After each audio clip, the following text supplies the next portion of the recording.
Hello friends, இன்றைக்கி பார்த்தீங்கன்னா நம்ம கேரட் அல்வா தான் செஞ்சு பார்க்க போகிறோம். வின்டர் எவ்வளோ பிடிக்குமோ அதே மாதிரி வின்டரில் தான் இந்த மாதிரி ஸ்வீட் ரெசிபீஸ், ஸ்பெஷல் ரெசிபீஸ்லாம் செஞ்சு சாப்பிட்றதுக்கு இன்ட்ரெஸ்டிங்காக இருக்கும் கம்பேரிட்டிவ்லி சம்மரை விட. இது தில்லி கேரட் சொல்லுவாங்க பாருங்கள், நீளமாக இருக்கும். இந்த கேரட்டில் வாட்டர் கண்டென்ட் கூட இருக்கும். அதே மாதிரி ஹல்வாக்கு இது ரொம்பவே நல்லாயிருக்கும். இந்த சீசனில் இந்த கேரட் கிடைக்கும் போது வாங்கி நீங்களும் செஞ்சு பாருங்கள். ட்ரை பண்ணிவிட்டு எப்படி இருக்குன்னு கமெண்ட் பண்ணுங்கள். இது நான் சொன்ன பாருங்கள், வாட்டர் கண்டென்ட் கூட இருக்கிறதுனால நம்ம என்ன பண்ணுறோன்னா, துருவின கேரட்டில் ஒரு 2 டேபிள் ஸ்பூன் நெய்யை விட்டு நல்லா வதக்க போகிறோம்.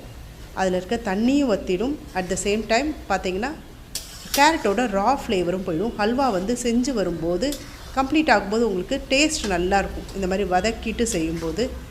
அதனால் நீங்கள் என்ன செய்யுங்க, ஒரு 2 டேபிள் ஸ்பூன் நெய்யை விட்டு நல்லா கைவிடாமல் வதக்கினோன்னா அது கொஞ்சம் ட்ரையாக நல்லா வதங்கி வந்துடும். உங்களுக்கு பார்த்தாலே தெரியும், அதில் இருக்க தண்ணி சத்தெல்லாம் போயிடும். அந்த நேரத்தில் நம்ம என்ன பண்ணுறோன்னா, இது ஒரு கப்பு கேரட்டுக்கு நான் இப்போது 3/4 கப்பு பால் விடுறேன். கோவா போடுறதுனால நான் என்ன பண்ணுறேன்னா, ஏடோடு இருக்கிற பாலாக விடுறேன். கொஞ்சம் க்ரீமியாக வரும். உங்களுக்கு கோவாவும் தேவைப்படாது. இது இப்படி செஞ்சாலே ரொம்ப டேஸ்டியாக இருக்கும் இந்த ஹல்வா. கோவா போடணும்னு அவசியம் இருக்காது. அது போட்டாலும் ஒன்றும் இல்லை, இன்னும் கொஞ்சம் ரிச்சாக இருக்கும் உங்களுக்கு. பார்த்திங்கன்னா நான் இப்போ கோவா போடாமல் நிறைய ஏடோடு சேர்ந்த மாதிரி பாலை விட்டு நல்லா கலர்றேன். கொஞ்ச நேரத்தில் பார்த்தீங்கன்னா பாலெல்லாம் வற்றி கேரட் நல்லா வெந்து வந்துடும். வெந்து வந்ததுக்கப்புறம் தான் சுகர் ஆட் பண்ணுறோம்.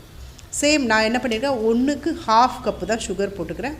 உங்களுக்கு திதிப்பு கொஞ்சம் கூட தேவைன்றவங்க கொஞ்சம் கூட போட்டுக்கோங்க. ஏன்னா கேரட்டில் நம்ம ரவா கேசரி பண்ணும்போது ரவையில் சர்க்கரையே இருக்கிறதுனால நம்ம கொஞ்சம் கூட போடுவோம். இது கேரட் ஆல்ரெடி திதிப்பாக இருக்கிறதுனால அந்த ஸ்வீட்டுக்கு ஏற்ற மாதிரி நான் கம்மியாக தான் சர்க்கரை போட்டிருக்கேன். 1க்கு 1/2 கப்பு போட்டிருக்கேன். போட்டு சர்க்கரை போட்டு கொஞ்சம் நேரம் கலரிடணும். கொஞ்சம் நல்லா வற்றி வந்துடும். அந்த நேரத்தில் பார்த்தீங்கன்னா நான் நட்ஸை மட்டும் வறுத்து போட்டுக்கிறேன். கேரட் அல்வா ரெடி ஆகிடுச்சு. நீங்களும் ட்ரை பண்ணி பாருங்கள்.